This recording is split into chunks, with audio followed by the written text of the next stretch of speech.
teman-teman pencinta tanaman hias, kembali lagi bersama kami Mel and Plants. Nah, pada kesempatan kali ini kami akan berbagi tips mengenai salah satu tanaman mungkin yang sering teman-teman jumpai.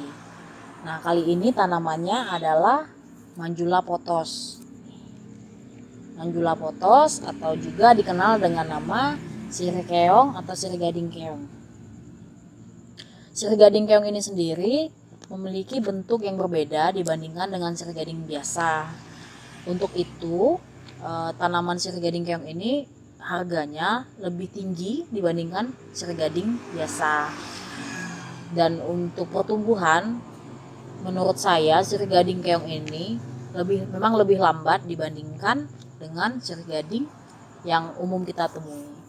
Nah, sirih gading keong ini sendiri nama ilmiahnya adalah Epipremnum pinnatum. Epipremnum pinnatum. Namun pada tahun 2010 varietas baru ditemukan oleh orang India yang bernama Ashish Arvindi Hansoti yang berasal dari Mumbai, India pada tahun 2010 ya. Jadi semenjak itu dibuatlah nama baru atau variety denomination dengan nama Hansoti 14. Namun nama Hansoti 14 ini mungkin masih baru kita dengar karena memang yang beredar itu adalah Manjula pothos di dunia, lebih dikenal dengan nama dagang Manjula pothos, atau di Indonesia sendiri dikenal dengan nama sirih gading keong atau sirih keong. Nah, Manjula pothos ini tidak jauh berbeda dengan perawatan sirih gading biasa. Yang pasti dia harus mendapatkan sinar matahari yang cukup dan air yang cukup. Memang sirih keong ini menurut saya pertumbuhannya lebih lambat dibandingkan sirih gading biasa. Nah, pada kesempatan kali ini saya tidak perlu banyak share tentang perawatan sirih keong ini.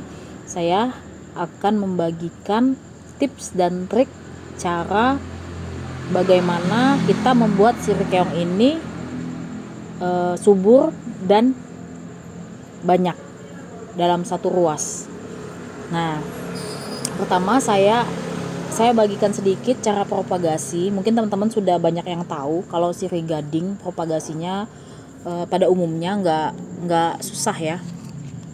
Tinggal kita cari. Ini saya punya sirih gading keong yang seperti ini. Bisa dilihat bagian bawahnya ada beberapa ruas yang daunnya sudah hilang. 1, 2, 3, 4 1, 2, 3, 4, 5 ruas. 5 ruas dari tanaman ini yang daunnya sudah kena pangkas. Nah, ini merupakan calon yang baik, calon yang bagus, calon tanaman yang bagus untuk kita propagasi. Karena kalau dia kita teruskan juga kan dia paling punya satu ruas aja sampai ke atas.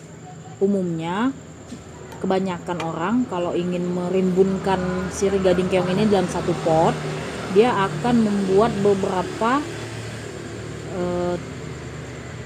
potongan atau beberapa cuttingan dalam satu pot, misalnya 3 seperti ini, 2 batang atau 3 batang dalam satu pot. Jadi dia terkesan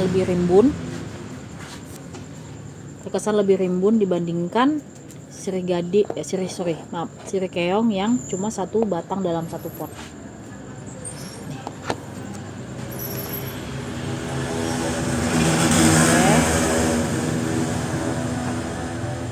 Umumnya seperti itu. Namun kita ada cara lain nanti ya. Saya akan tunjukkan memperbanyakan sirih keong ini dulu yang umum dilakukan. Nah, kebanyakan bisa menggunakan media tanam langsung. Jadi dia dimasukkan ke media tanam langsung atau melalui water propagation. Water propagation itu adalah cara propagasi menggunakan air ya. Kita siapkan dulu bahan-bahannya. Yang pertama gunting, alkohol seperti biasa yang 70%. Kita steril dulu guntingnya, itu penting untuk mencegah atau mengurangi tingkat kegagalan dari propagasi ini.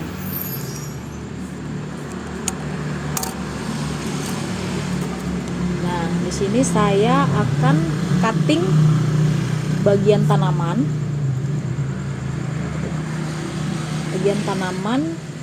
yang ada di antara daun atau antara ruas per ruas. Jadi bukan pas di bagian ruasnya, tapi di antara ruas. Cutting.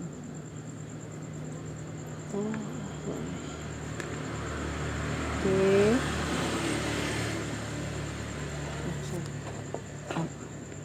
Bisa gunting ya. Gunting. Oke. Oh, ada akarnya tinggal.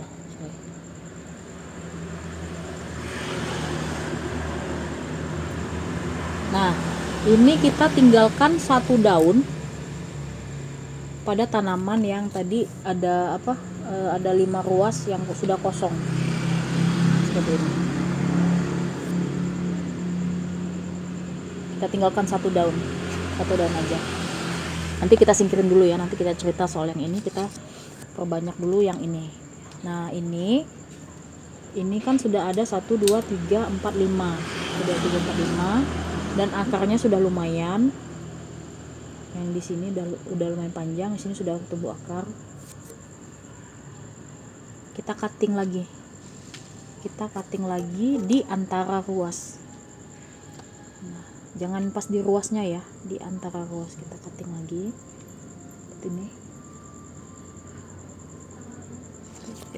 Kita lihat.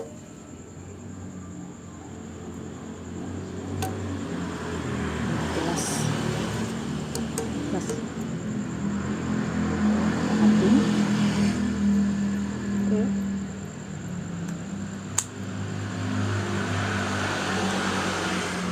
Cutting lagi.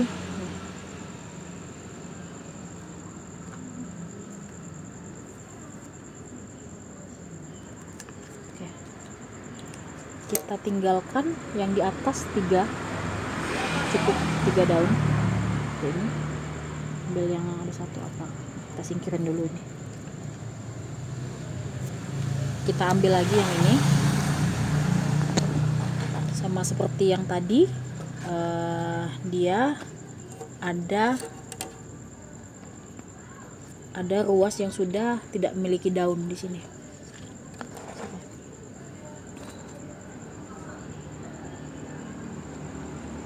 Kita ambil 3 bagian ke atas, kita cutting.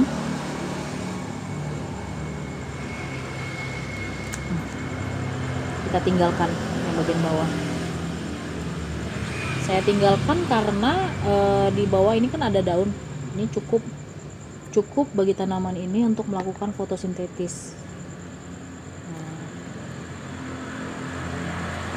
Nah, ini juga saya ambil lagi.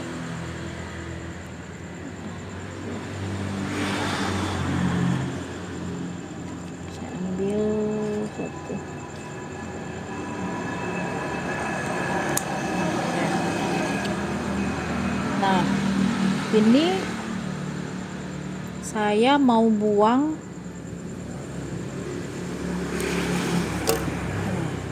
Saya mau buang 1,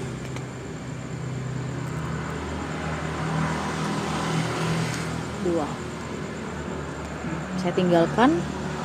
Ini juga saya buang 1. Saya tinggalkan 2 aja, ini seperti ini. Nah, ini. Nah, untuk tanaman ini dia masih punya 5 daun.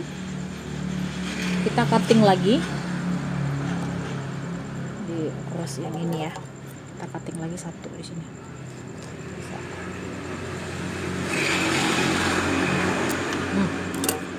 Oke, ini 1. Yang ini kita tinggalkan. Ini kita biarkan dulu sambil getahnya mengering. Kita biarkan dulu di sini angin. Nah, kita akan cerita soal tanaman yang ini. Jadi seperti yang saya sebutkan sebelumnya, apabila kita ingin merimbunkan satu pot ini, biasanya kan kita punya 3 atau 4 kuas ya, 3 atau 4 kuas. Nah, dengan cara seperti ini kita bisa menumbuhkan daun dalam satu batang ini pada tiap ruas tanaman ini. Tapi jangan dibabat semua, kita tinggalkan satu daun supaya dia bisa berfotosintesis, dimana daun kan memang fungsinya untuk berfotosintesis, jadi dia punya tenaga untuk menumbuhkan tunas-tunas yang baru seperti ini. Nah, harapannya nanti kita lihat di tanaman yang lain seperti apa. Ini kita cutting. Nah, ini taruh dulu di sini. Saya akan menunjukkan salah satu contoh tanaman sirih keong yang saya perlakukan seperti tadi. Ini adalah daun pancing. Saya bilang daun pancing ya, daun pancing atau daun yang saya tinggalkan pertama kali pada tanaman ini.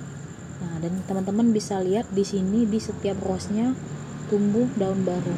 1, 2, 3, 4, 5. Sudah. Nah, kenapa ada beberapa bagian yang saya gunting daunnya? Karena menurut saya apabila masih ada daun di antara ruas, tunas barunya akan kesulitan untuk muncul. Jadi kita biarkan dia terbuka supaya tunas-tunas barunya lebih mudah untuk tumbuh. Oke. Ini kita buang dulu.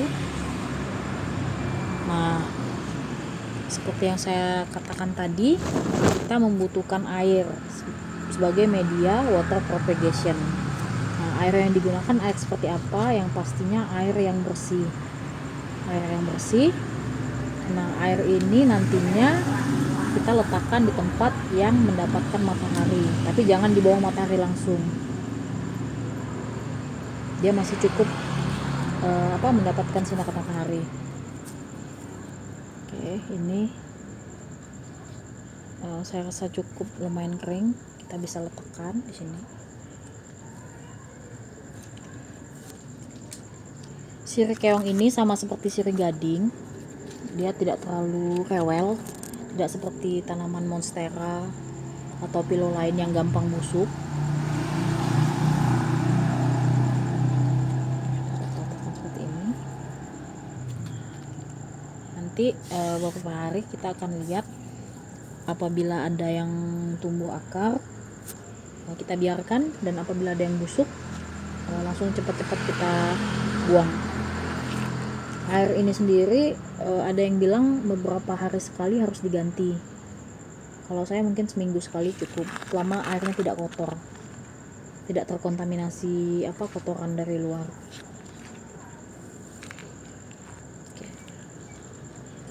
Nah, untuk kalau sirih gadingnya atau sirih keongnya sudah ada akar, sudah cukup banyak akar, bisa langsung ditanam ke media. Ini kan kenapa saya pakai water propagation, karena kebanyakan akarnya masih kecil-kecil seperti ini.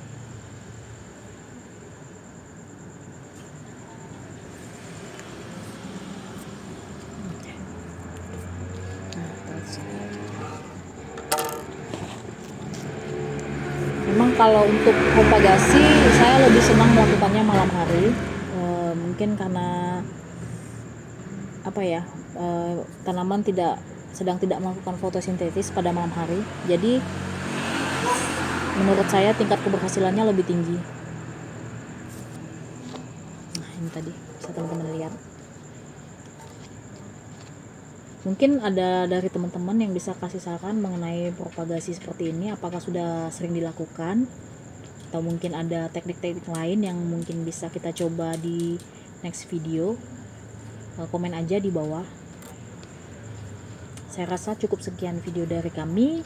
Apabila ada kritik dan saran bisa komen di bawah. Dan jangan lupa untuk like, subscribe juga. Dan apabila teman-teman rasa video ini bermanfaat, boleh share ke teman-teman yang lainnya. Sekian video dari kami, sampai jumpa di lain video. Bye-bye.